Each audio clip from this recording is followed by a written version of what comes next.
Isang araw, sa taas ng puno na malapit sa bundok, pinagmamasdan ni Unggoy ang kanyang paboritong bulaklak habang kumakain ng isang saging. Ang ganda-ganda talaga ng bulaklak na iyon. Gusto ko siyang pagmasdan araw-araw. Wika ni Unggoy sa kanyang sarili. Pagkatapos niyang kumain, tinapon ni Unggoy ang balat ng saging sa lupa at humiga sa kanyang sanga. Nakita ito ni Paru-Paro at linapitan niya si Unggoy. Unggoy, napansin kong nahulog ang balat ng saging na iyong kinain sa lupa. Ang sabi nito. Naku, sadya iyan, Paru-Paro. Lagi kong itinatapon ang mga pagkain ko sa lupa. Wika ni Unggoy. Kaya pala ang daming basura dito. Hindi mo dapat basta-basta lamang tinatapon ng basura mo kung saan-saan lamang, Unggoy. Maaari kang makadulot ng trahedya. Meron naman mga basura malapit dito Doon mo na nang itapon ang mga basura mo. Paliwanag ni Paru-Paro. Ay naku, Paru-Paro, tigilan mo nga ako. Ang tagal-tagal ko nang ginagawa iyan. Wala namang nangyayaring masama Galit na sagot ni Unggoy. Umalis ka na nga, sinisira mong araw ko. Dagdag pa nito. Lumipad si Paru-Paro palayo nang walang himik. Isang madilim na gabi, habang natutulog si Unggoy sa taas ng kanyang puno, ay biglang bumuhos ang malakas na ulan. Hindi na lamang niya ito pinansin at sinubukan muling matulog. Ngunit sa halip na makatulog, ay napatayo pa si Unggoy dahil sa may bigla siyang narinig na malakas na tunog. Nagsimulang manginig ang kanyang puno at muntik na siyang mahulog.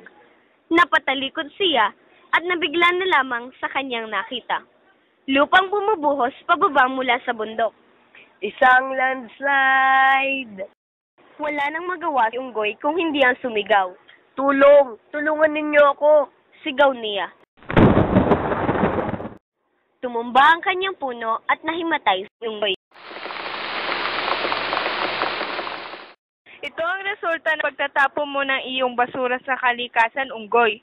Ito ang trahedyang aking sinasabi sa iyo. Paliwanag ni Paru-Paro. Napansin ni Unggoy ang lupa kung saan dapat ay nakatanim ang kanyang paboritong bulaklak. Natabunan ito ng lupa at basura. Paru-Paro, patawad. Patawadin mo sana ako sa aking kasalanan ng aking nagawa. Magbabago na ako. Hindi na ako magtatapon ng basura sa kapaligiran. Umiiyak na makaawa ni Unggoy. Kung kaya mo magbago, Unggoy, at hindi mo na talaga ito gagawin pa ulit, pinapatawad na kita. Pero tulungan mo ako at ang iba pang mga hayop para muli mabigyan ng buhay ang ating tahanan para patawarin ka rin ni Inang Kalikasan. Simula noon ay hindi na muling nagtapon si Unggoy ng basura kung saan-saan na lamang. At unti-unting muling nabigyang buhay ang kanilang tirahan. Malinis at mapayapa kung saan sa isang bahagi nito ay tumubo ang mahigit 100 bulaklak. Mga bulaklak na kapareho ng paborito ni Unggoy. Ikang ng mga matatanda, kung ano ang itinanim ay siya ring aanihin. Sa kwentong ito, matututunan ng pagtatanim na mabuting gawa nang sa gayon ay magiging mabuti rin ang bunga. Ang pagtanggap natin sa mga panauhin ay kaiba kaysa sa ibang nasyon. Ito ay bahagi na ng ating kultura.